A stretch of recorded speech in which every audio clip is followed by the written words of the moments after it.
It's 6:15 p.m. Thanks for joining us on the newscast on Canal International. My name is Gladys Ambutiba. Stay tuned for our top stories.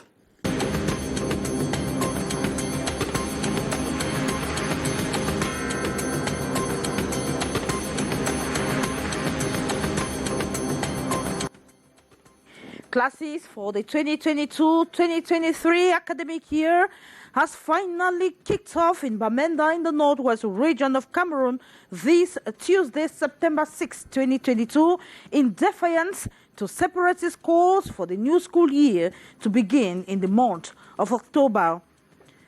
And calls have multiplied against illegal exploitation of timber by local authorities who have been urged at a seminar in the nation's capital, Yaoundé. They have been told to take measures to collaborate with the states to fish out illegal exploiters on the mastery of the forest exploitation law. Those were major stories. Stay tuned for developments.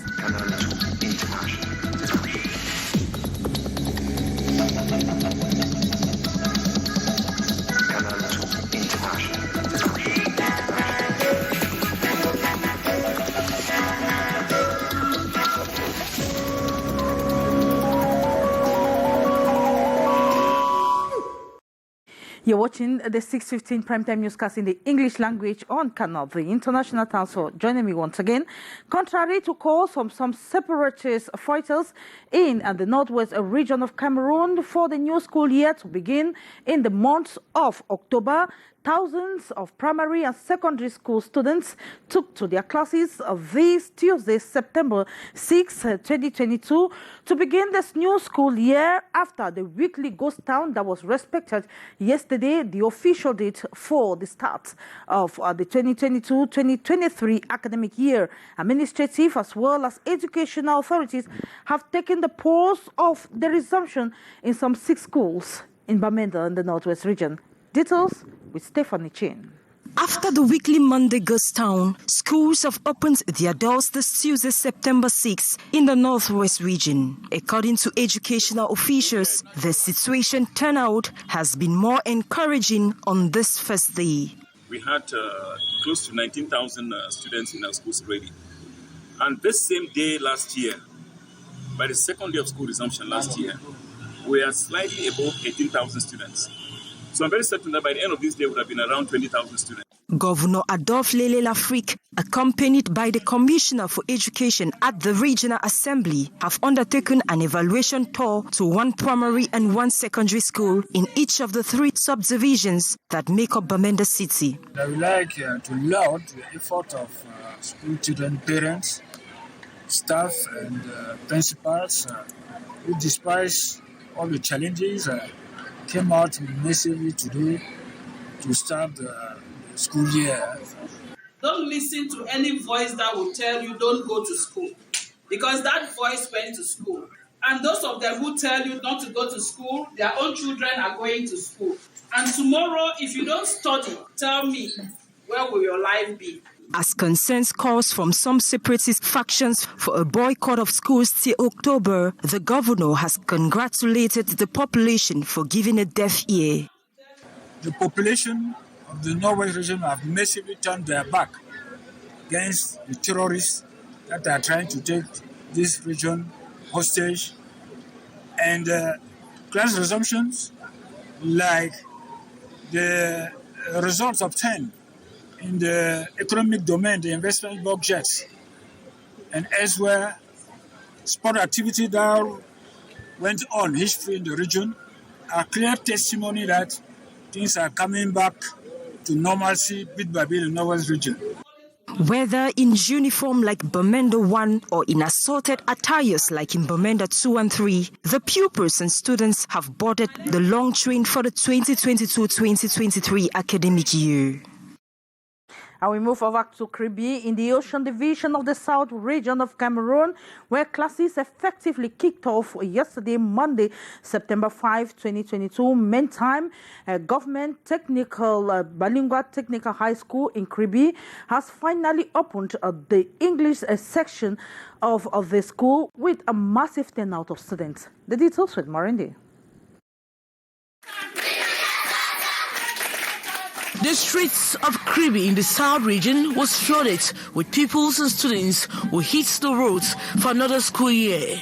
At this lone government technical high school in Kribi, where the English section has gone operational this school year, making it a government bilingual technical high school. Close to 356 students enrolled this year, making them the pioneer students of the Anglophone section.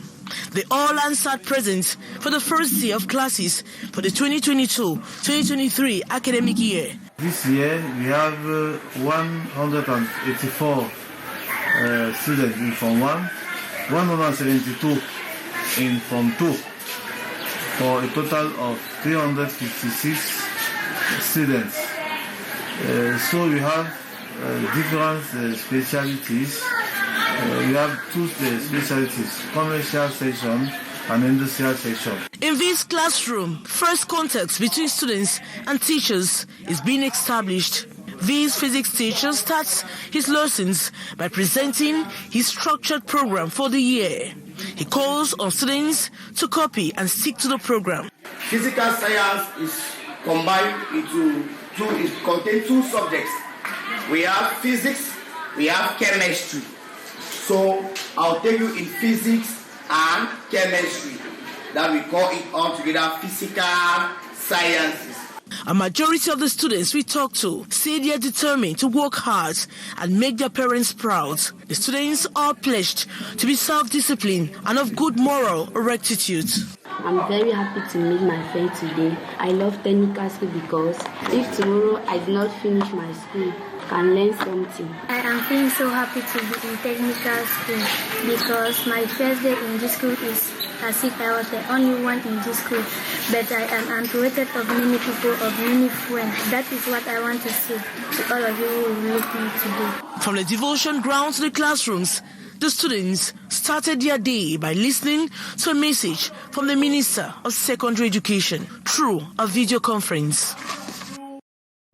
And a day after the new school year started officially, that is on Monday, September 5, 2022, some parents are still visiting markets contemplating on the number of exercise books and textbooks they would purchase for their children as per the book list they have received. The late buying has been blamed on financial constraints. Our reporter Omo Kusumi talked to some of these parents on day 2 of the new school year and put together this report.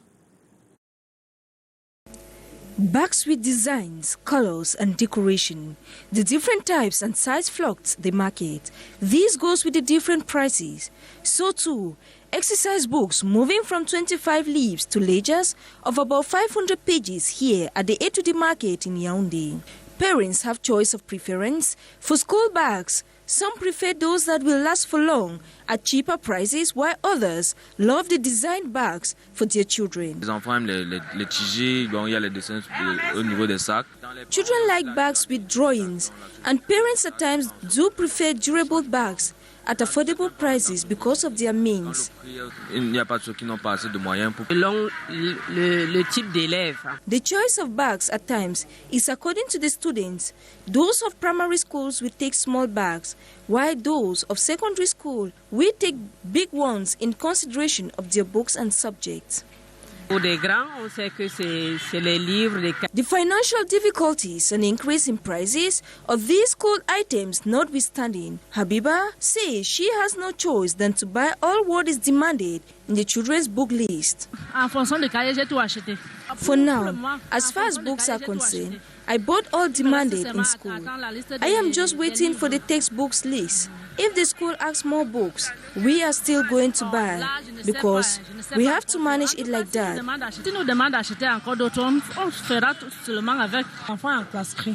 My child is in class 3 and there they have different books for all subjects. So if I'm asked to buy 8 books, I usually buy a packet of 10 to keep the rest for reserve.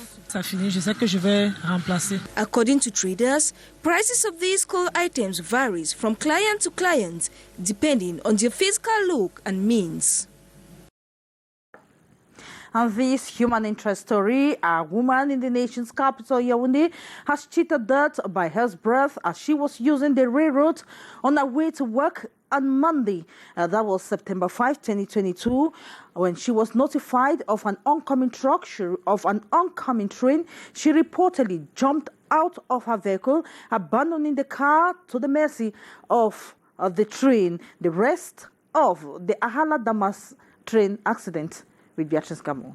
The rest of the car crushed by the train, abandoned by the owner to save her life. The parts, windshield, bumper and others here and there. She was in the middle of the road rail crossing. The left and right sides of the road was lined up with cars due to traffic. She never, in her wildest imagination, thought the train would show up anytime. And when the train showed up, it was thanks to the intervention of a security guard at the control post. C'est par là qu'elle est sortie du véhicule et elle a laissé le véhicule. Et puis le train est venu percuter. We are at the Ahala-Damas train crossing post in Yaoundé. The lady who cheated dead is a guidance counselor and was on her way to school Monday around 7:30 a.m. The confusion is because the train did not horn. The railway signs do not function. Why it is the vigil that approached her saying, "Madam, are you not seeing?" As she told me, that is how in a narrow escape, she opened the door and abandoned the car. The train cleared the vehicle off her road, creating another perceptible impact at this passage, where the traffic sign out of function. Il n'y a plus vraiment de signal là-bas pour le dire vrai. There is no sign here. To tell the truth, there is no traffic sign for some time now. In reality, it is mechanical. Once the train is approaching, it signals automatically and it plays its role. Et ça joue son rôle, en fait. The lady in question is not in any danger. At the time of the report, her husband has arranged for the towing of the rest of his wife's car. And in economy, a meeting of the private sector ahead of the Cameroon Business Forum held today in Douala, Cameroon's economic city, precisely at the Chamber of Commerce, Mines and Craft, and was chaired by the President, Christophe Ekeng, who appealed for consensus with interest on areas that will boost Cameroon's economy and render it competitive, and notwithstanding the current world situation. Discussions centered on proposed areas of interest for debate for the Cameroon Business Forum, proposed formats of discussions, as well as proposed profile of members of the various panels. The private sector working group was also interested in the African Free Trade area, which Cameroon is a signatory. It went operational in 2021. Today's preparatory meeting was instructed by the Prime Minister, who chaired the Cameroon Business Forum. And local authorities have been urged to multiply checks against the illegal exploitation of timber in their localities. They are currently being empowered in the nation's capital, Yaoundé, on measures to collaborate with the state to fish out illegal exploiters, as well as muster the forest exploitation law. More with Hyson Shia.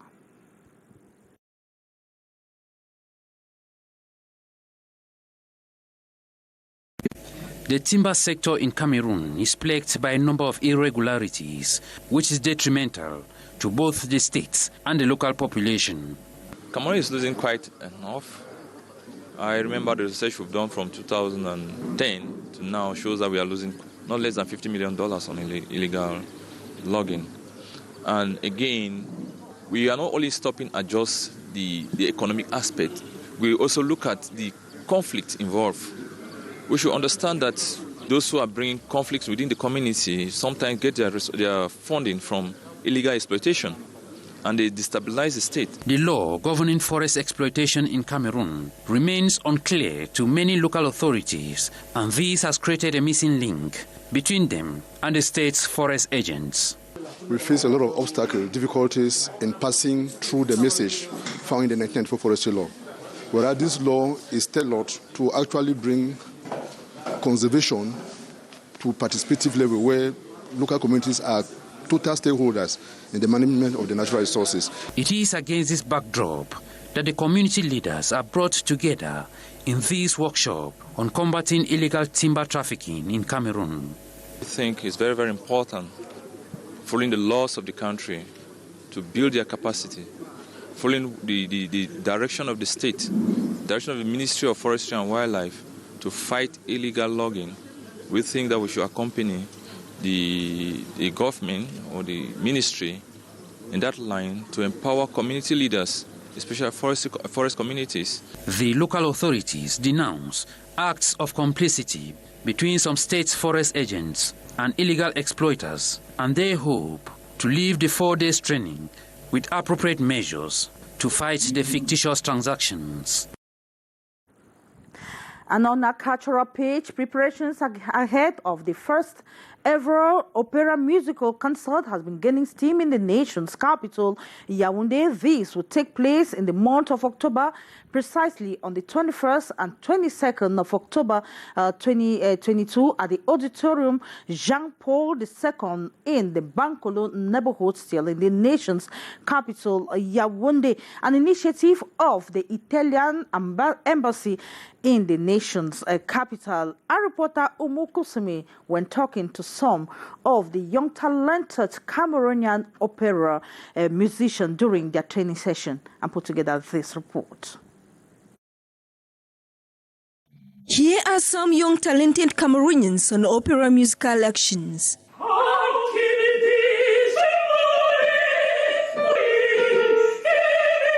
Classical opera music now in Cameroon.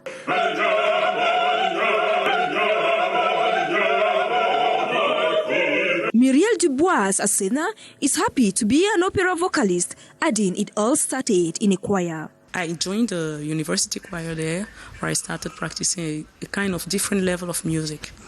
And in 2008, I was invited to join a vocal ensemble, Les Oreilles d'Orphée, where I was initiated to the practice of opera.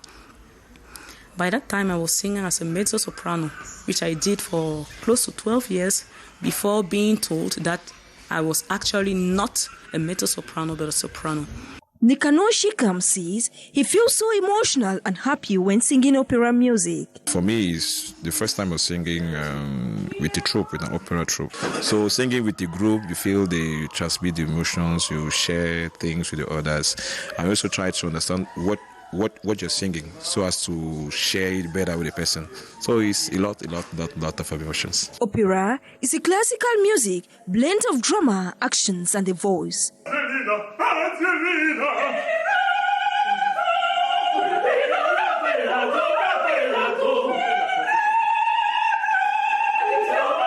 The preparation rehearsal session is in prelude to the first opera music concert scheduled for October 21st and 22nd, 2022 at the Auditorium Jean-Paul II at the Bankole neighborhood in Yaoundé. It will certainly be an interesting concert. And it is with that cultural report that we wrap up this edition of the Primetime Newscast in the English language on Canal the International. The French edition will be yours at 19h50 with Alain Ghislain Kanga. Up next is Debrief de l'actualité with Lil Piedjou. I will be yours again tomorrow, same time, God's willing. Bye-bye.